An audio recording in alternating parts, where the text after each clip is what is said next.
Hi guys! Good afternoon sa inyong lahat. I was really planning to go out today para mag-pick ng mushroom, but unfortunately when I woke up and look at the window, it's already snowing. Malamig na siya. Pero hindi pa siya ganun kalamig. It's 0 degrees right now. So, nagsasnow na. Actually, hindi pa talaga ito yung snow na hindi matutunaw. Magme-melt pa ito. Kasi hindi pa talaga winter dito sa amin. So, magme-melt pa siya. Pero, yun nga, hindi nagustuhan ni Nico yung umaga niya kasi nga may snow na daw. Ayaw niya ng snow, guys. Ako naman gusto ko ng snow kasi nga maliwanag. So, andito kami ngayon sa Castari kasi kahapon, fortunately, nakuha na namin yung sasakyan namin. Yung sasakyan ko, guys, naayos na siya. Ang laki din ng ginastos doon. Pero buti na lang din is yung nanay ni Nico, sinulungan kami na magbayad ng repair. Kasi nga, wala ko pang bayad ng repair ng car, guys. Tapos, ngayon, so itong Mercedes, isasauli ko na yan. Tapos, yung Yaris, paikot-ikot tayo. Yung Yaris, pinapalitan ni Nico ngayon ng winter tires kasi naka-summer tires pa yan. Dito talaga mahirap kapag wala kang sasakyan. Kaya, sabi ko parang blessing naman na andyan yung Mercedes na yan. Kasi nung nasira yung car ko, guys, the same day na nasira yung sasakyan ko, the same day din na binili yan ng nanay ni Nico dun sa kanyang kapatid. Parang sabi ko, parang reserve car yan dito sa amin. And I hope wala nang susunod pa ng mga sira kasi nakakapagod mag-alaga. Tapos, hindi din naman kasi madali na kumuha ng sasakyan, guys, kasi wala kaming pang monthly na malaki, guys. If you want to have like a newer car, it means na mas mataas ang monthly mo nun, and wala kaming pagbayad para sa ganun, guys. So, mahihirapan kami kapag kumuha kami ng mamahaling sasakyan. Kaya yung kinuha namin is yung Yaris lang na medyo mas mababa yung kanyang monthly, but hopefully, kapag nakaluwag-luwag kami is papapalitan ko yan ng mas okay or yung mas bago-bago na klase na sasakyan. But for now, yan na muna yung Yaris ko. But thank you talaga sa nanay ni Nico na siya ang nag-take care ng mga bills namin, guys, doon sa mekaniko. Kasi alam nyo ba, maghigit 2,000 yung binayaran doon. And sobrang laking pera nun. And ito is si Heidi na naman ang gagamit ng Mercedes. Andito nga kami ngayon sa Castari kasi nga nag-exchange ni Nico ng tires. Tapos after that, magkakape kami. Tapos, since hindi naman makapag-pick ng mushroom, kasi nga nagsislits ngayon, umuulan ng yelo. Hindi pa naman talaga siya yung snow na snow talaga, guys. Matutunaw pa siya. Pupunta ako dun mamaya sa 8 euro shopping. So, samahan niyo ako. Punta tayo dun sa 8 euro kasi wala na kaming tinapay sa bahay. Ano kaya yung makukuha natin doon sa 8 euro? Pero, bago tayo pumunta dun, papalitan mo na ni Nico yung gulong ng winter tires para mabalik na namin itong Mercedes sa nanay niya para magamit din ni Heidi. So, andito tayo sa talyer ni Nico, guys. Okay na daw yung gulong ng sasakyan. So, napalitan niya na. Alam niyo ba, magpapapalit ng gulong dito is... it's aluminum. No, it's not. Is it really aluminum? Oh, it's a plastic. It looks like aluminum, but it's not. It's just like a fake. Yeah.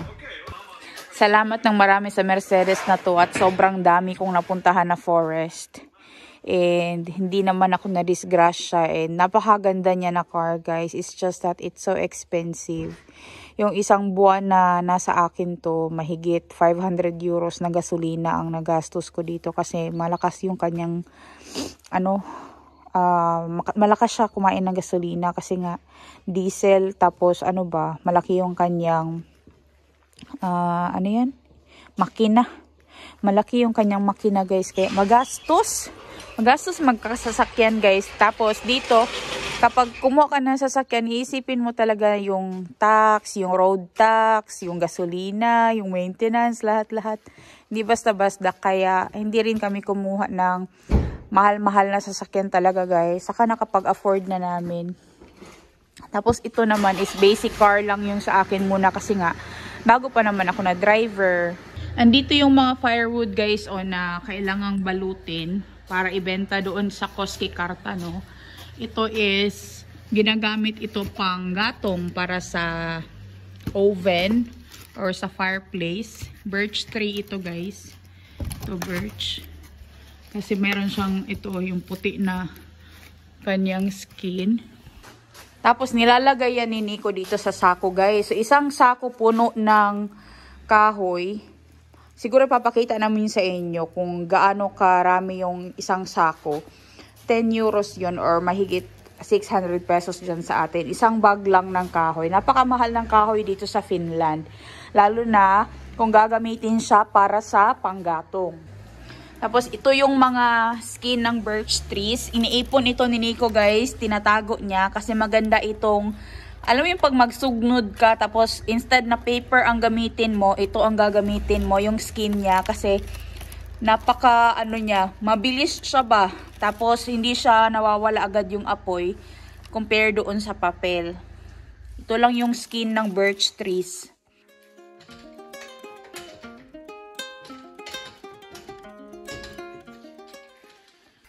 Natapos na ang snow guys. Yun lang yun.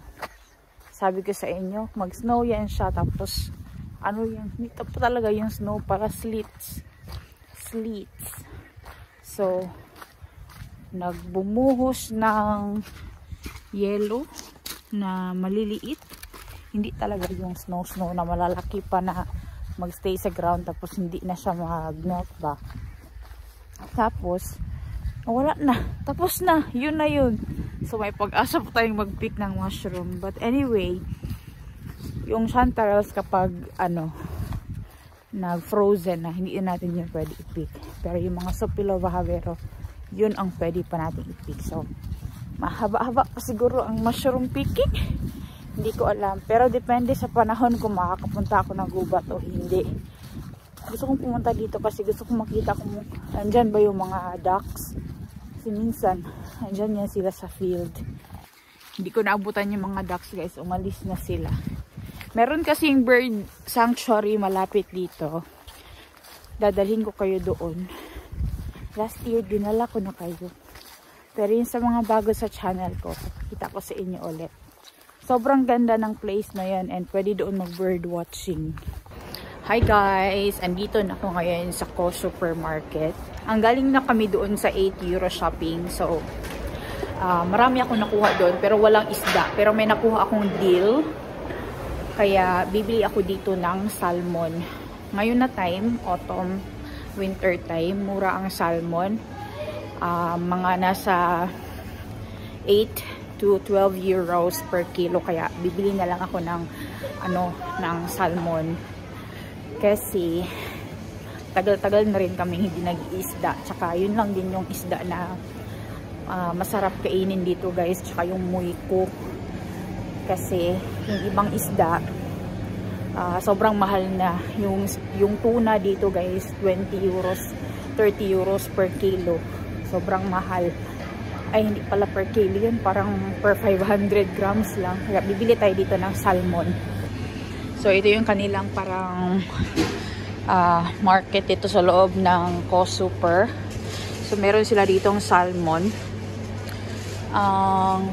Ilmainen filet rointi is 9 euros 95. So, pero yung buo nito, I don't know how much. Ay, ito 12. Sige. Bili tayo nito. Wala akong nabili. Lumabas ako guys. Sa Prisma, nakita ko doon. Meron silang Norwegian or yung Norwegian na salmon. Mas masarap kasi yun compare doon sa Kyrjolohi or yung salmon dito sa Finland guys. Kaya, drive na lang kayo papunta ng Prisma. Malapit lang naman ang Prisma dito. Tingnan natin kung merong salmon doon. Pero kung walang Norwegian na salmon doon, eh hindi tayo bibili. Baka bukas na lang. So dito guys, meron nga silang salmon, Kyriolohi, and Norwegian. So, hala uy, wala man sila nung ano size na gusto ko. Pero ito yung Norwegian na salmon, mahal. Ay, sa Kyriolohi talaga ako mapapabili ba? Ay.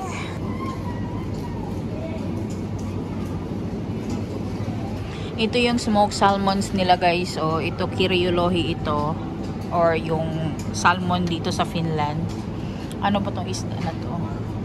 Lohi din siya. Pero yung kanyang buto, o, ginawa nilang smoke. Ang dami kong nakuha doon sa 8 euro na shopping guys. Pero kasi wala ko nakuha ang isda. Kaya bumili ako ng salmon. So bumili ako ng Kyriolohi or yung salmon dito sa Finland. Merong Norwegian na salmon. Yun sana ang gusto ko. Kaso lang mahal man siya. Uy. Siguro kapag nagmura yun, bibili ako noon. Pero for now, okay na itong Kyriolohi. Kailangan ko rin pala bumili ng brown sugar kasi may nakuha akong mga banana. So gagawa ako ng banana bread. Ako na mga kailangan ko dito sa Prisma guys. And ipapakita ko sa inyo lahat-lahat ng pinamili ko. And i-compare natin yung price sa 8 euro na shopping and dito sa store. Hi guys! Nakauwi na nga kami ng bahay. And na-plaster ko na nalatag ba tawag dyan? Basta na-plaster ko na siya sa table guys. Lahat ng mga nabili namin doon sa 8 euros. So, sobrang happy ko kasi kompleto. May para sa tao, may para sa hayop. Papakita ko sa inyo lahat-lahat ng mga nabili ko doon sa 8 euros na shopping. Sobrang tagal namin naghintay. Late sila nag-open. 5:10 na ng hapon and it was very cold today kasi nga nag-minus 1 degree. And yung katawan namin is not yet used to sa malamig talaga kasi nag-a-adjust din kami. Pero as the days go on, magiging warmer and warmer na yung feeling sa amin kasi nga the more clothes we put and yung weather, magiging ano na siya, magiging ano ba tawag doon? Magiging ano na siya, so magiging comfortable na kami sa weather namin. So, galing nga kami ng summer, autumn, tapos pa-winter na. Kaya, nag-a-adjust din yung katawan namin. But actually, it's still warmer compared sa winter. But, we need to put proper clothing na pag lumabas kasi malamig na nga siya. And tingnan nyo yung aking pisngi is. Hindi yan siya blush on guys. Hindi ako nagme-makeup. Wala akong suklay. Kapon pa ako nagsuklay guys. Minsan lang ako nagsusuklay. Tamad ako. Wala akong panahon magsuklay. Tsaka hindi naman kailangan mag-arte-arte. Tsaka pag nagtrabaho ako guys, di rin kailangan na mag-makeup. Kahit na si Nico ayaw niya ako pag-makeupin. Kasi mas okay daw yung natural beauty. Feeling ko nagba-blush on ako guys. Pero actually namumula lang siya dahil sa lamig. But ano lang, moisturizer lang ang katapat para hindi mag-dry ang skin. So guys, enough na for the chika. Papakita ko na sa inyo ano yung mga nabili ko doon sa 8 euros. And i-compare natin siya sa mga nabili ko doon sa Prisma. Kasi hindi lahat ng bagay na nabibili sa 8 euros, available lahat-lahat. Merong mga bagay na kulang na kailangan for pagluluto, yung mga ingredients na wala doon. Binibili ko rin talaga sa store. Di baling mahal siya. Basta at least, nabili ko siya na kompleto yung aking ingredients kapag ako'y nagluluto. So tara na, pakita ko na sa inyo isa-isa.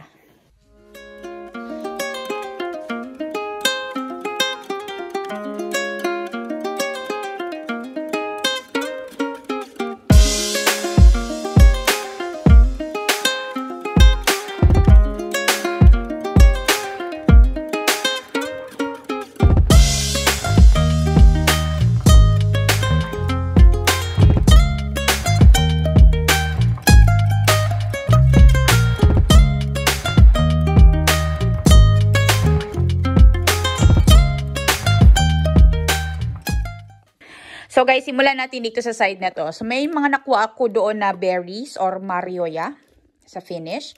So ito is American blueberries. And ito is, tawag nila dito sa Finnish is torne. Torne or sa Swedish is havthorn, sa English is buckthorn. Ito siya guys, it's a berry and this is very nutritious, very rich siya sa vitamin C and other minerals as well as vitamin D. And yung tawag nito, siya guys, antioxidant itong turnip. So ito is best siyang gawin sa mga pies, pwede din sa mga cheesecakes, pwede din sa panna cotta. But what will I do is that I will freeze this one. Kasi kahit frozen ito, pwede mo siyang gamitin after. Tapos nakakuha din ako doon ng box ng grapes. Yan. So, ang reason na bakit na ito nandun sa Happy Kiruwaka is because yung kanyang plastic is na open na. Na ganyan lang siya. Kaya nilagay nila doon sa Happy Kiruwaka. Ayan, 'di ba? So favorite ito ni Nico. Mauubos to agad-agad kasi isa lang ang kinuha ko nito. Tapos dito guys, nakuha din tayo ng butter. Ito siya is kasvipohyainen means vegetable based butter. And siya with salt na siya guys. So ito nakakuha tayo ng butter. Tapos nakakuha din ako ng yung Valkoinen suomalainen Finnish herkkusieni or yung button mushroom. Popular ito dito sa Finland na gawin na yung lagyan siya ng cheese and siya ng mga Basta guys, pakita ko sa inyo next time paano namin ito ginagawa. O kaya binabalot naman siya ng peconi or bacon. Tapos nilalagay sa grill. Tapos nakakuha din ako doon guys ng sausage. Today guys is 18th of October and this is going to expire on the 20th. 20th of October. So may 2 days pa bago mag-expire. Tapos nakakuha din ako ng Wienerlake, itong pork. Yan, ifa-fry lang to. Tapos ready to kain na.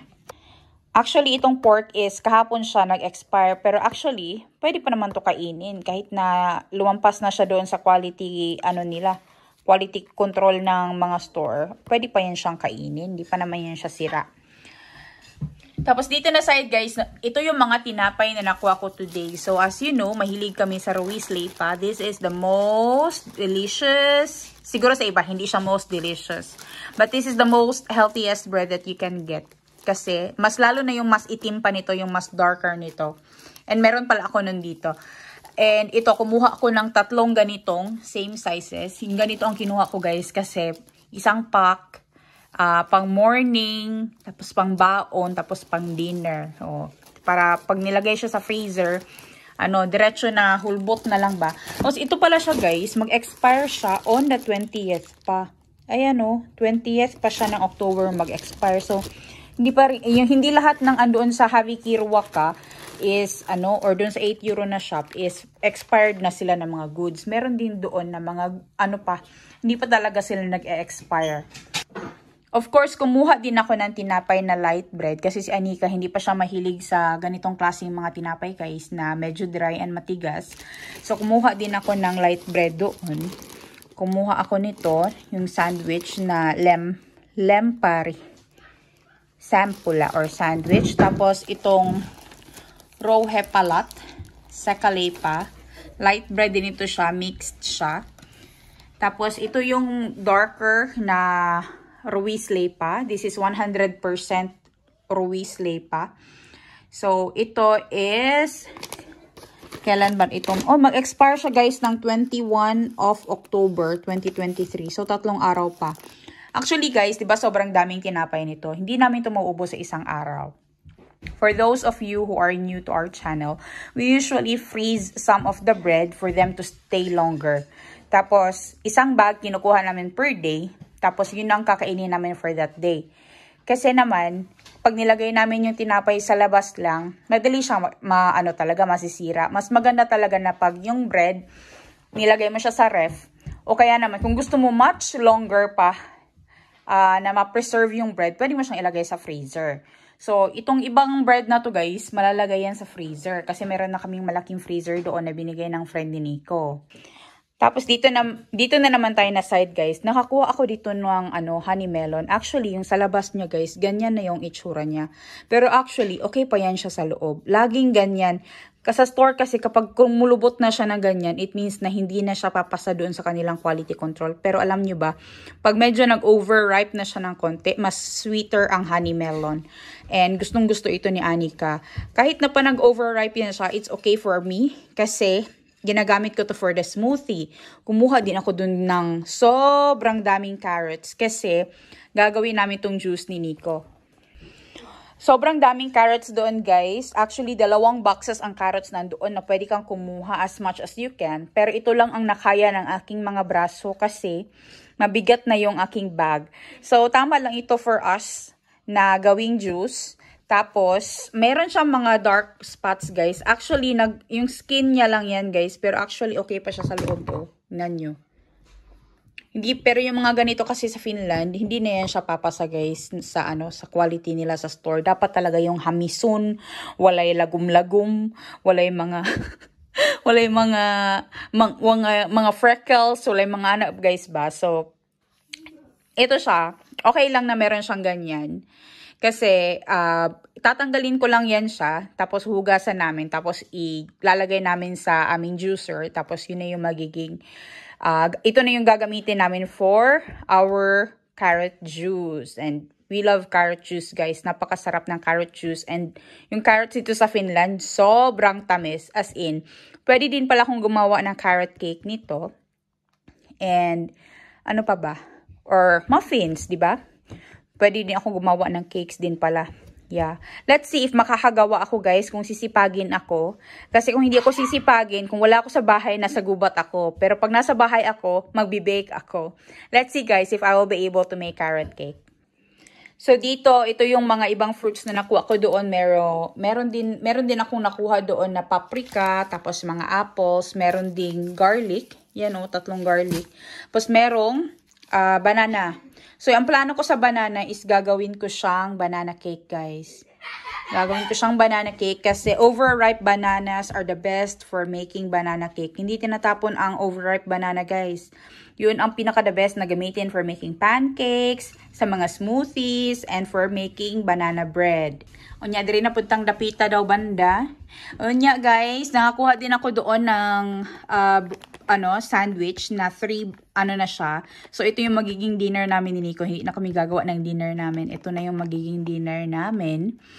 Kasi tinapay lang naman kami usually kapag dinner. Tapos, nakakuha din ako doon ng cake, guys. Oh.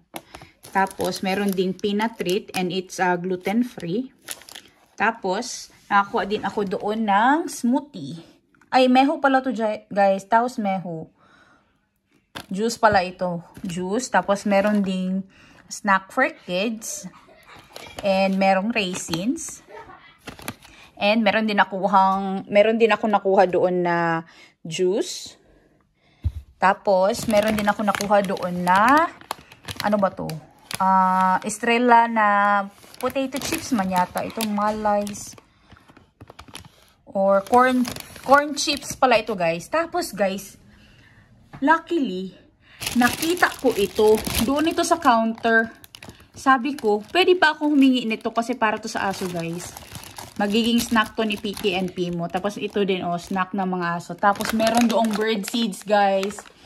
And sunflower seeds ito. Ilalagay namin to dito malapit sa bintana namin para lumapit yung mga birds. Makita namin sila sa morning na kumakain ng bird seeds. Nakakuha din pala ako doon ng salad, guys. And ito, gagawin ko tong salad. Tapos, diri na puntang dapita, guys. Kaya layo na po na itong baktasunon. Diri na punta banda. So, guys, nakakuha ako doon ng deal. Itong deal is, may tinanim ako nito doon sa Castari. Isipin nyo naman to, guys. Sobrang dami nito for worth 8 euros or about 500 pesos dyan sa atin sa Philippines. Sobrang daming tinapay, merong karne, merong berries, may mushrooms, may butter, may sausage, diba? May mga gulay pa, oh. Tapos fruits, diba? Sobrang dami. Pati si Piki and Pimo matutuwa kasi meron din silang treat. And ang iba nito is ilalagay ko sa freezer, lalo na yung mga tinapay para ma-store siya and hindi siya madaling masira. Diba? Sobrang laking tipid nito guys. And ngayon lang talaga ako nakabalik doon sa 8 euros na shopping or doon sa Havik Kiruwaka. Kasi sa sobrang busy ko guys and tsaka nagma-mushroom picking din ako. Pero today since medyo malamig nga and frozen nga sa forest, nag-decide ako na pumunta na lang talaga doon para makabili nito. And I'm so happy na nakabili ako ng sobrang daming food. Papakita ko sa inyo next time guys paano gamitin yung terne or yung ito ba? Yan. Or yung buckthorn na na berry. Tapos, yeah. Ito guys, sobrang laking tipid. Sana dyan sa Philippines meron din ganyan, no? We are so lucky na dito sa amin merong ganito guys. Lalo na dun sa Helsinki, pag kilala nyo lang si Julie, libre na. Dati binibigyan talaga ako ni Julie, but since now that she is not doing dumpster diving a lot, kasi nga preggy mom, chill din si Mommy Jules, kaya I don't know if she has a lot of harbat kokoayan. But yeah, since malayo nga siya sa akin, hindi rin naman ako makahingi sa kanya palagi. Depende din talaga kung meron siyang harbat. But thank God na merong 8 euro shopping, and this is more than enough for us. It's okay for me to pay for 8 euros for this much amount of food. Sobra-sobra ito guys. Pinakita ko nga to sa friends ko guys, yung picture. Sabi nila, bakit pa sobrang dami niyan? Saan ba yan? Sabi ko, dito sa amin, dun sa Havik Kiruwaka. Kasi minsan pumupunta talaga ako dun para mamili ng waste food. Waste food na ito sa Finland guys. Lahat ito ay tatapon na nila ito sa basurahan. Kasi hindi na ito pasado sa kanilang quality control. But I think this spread ay still pasado pa rin sa kanilang quality control. It's just that doon sa Havik Kiruwaka, binibigyan din nila sila ng mga food na hindi pa expired din talaga. Pero it's just 2 days pa-expire na rin to. So baka siguro iniisip nila na baka hindi na rin siya mabenta, kaya binigay na lang din sa kanila, di ba? But it's so nice na may mga tinapay guys, kasi yan talaga yung pinakakailangan namin.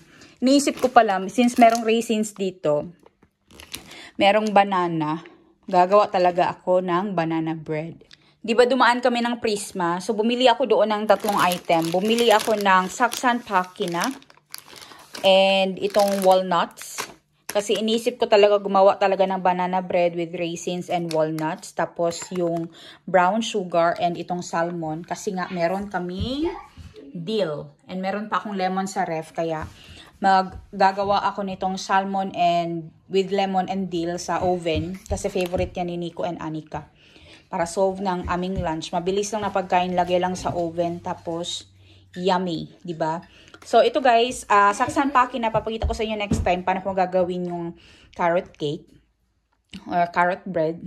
Simple lang naman yun. Walang ka-etchusan na mga ingredients na kailangan gamitin. Basta kailangan lang natin ng overripe banana. Tapos may magsasabi na, ay, overripe banana, hindi yan, ay, ayokog ik-ik ka, day. Ayokog ik-ik ka. Kay overripe banana is the best for smoothie, for making pancakes, and for making banana bread. Ayokog itsusaan kanang dapat fresh na banana. Fresh banana is not sweet compared to the overripe banana. Kasi ang overripe banana, yung kanyang sugar content is nag-concentrate na yan siya. So, hindi mo nakakailangan ng sobrang maraming sugar talaga kapag gumawa ng banana bread. Kasi ito, matamis na siya. Kahit pa ito ilagay sa ref, tapos i-cut ito, tapos ilagay sa ref, sa freezer. Tapos ilalagay mo sa yung smoothie. Ay naku, matamis ang iyong smoothie dahil sa banana bread. Ang banana bread ay sa banana bread. Dahil itong banana is napakamatamis na siya kapag overripe talaga. Sobrang dami naming blessings today guys, and we are so happy that we're able to share it to you what we got today from the 8 euro shopping. Next time I'll show to you how I make food out of some of the ingredients that I have here at the back. And I hope to see you again next time sa next video. Thank you so much for watching our vlog. We will see you next time. Hey, hey!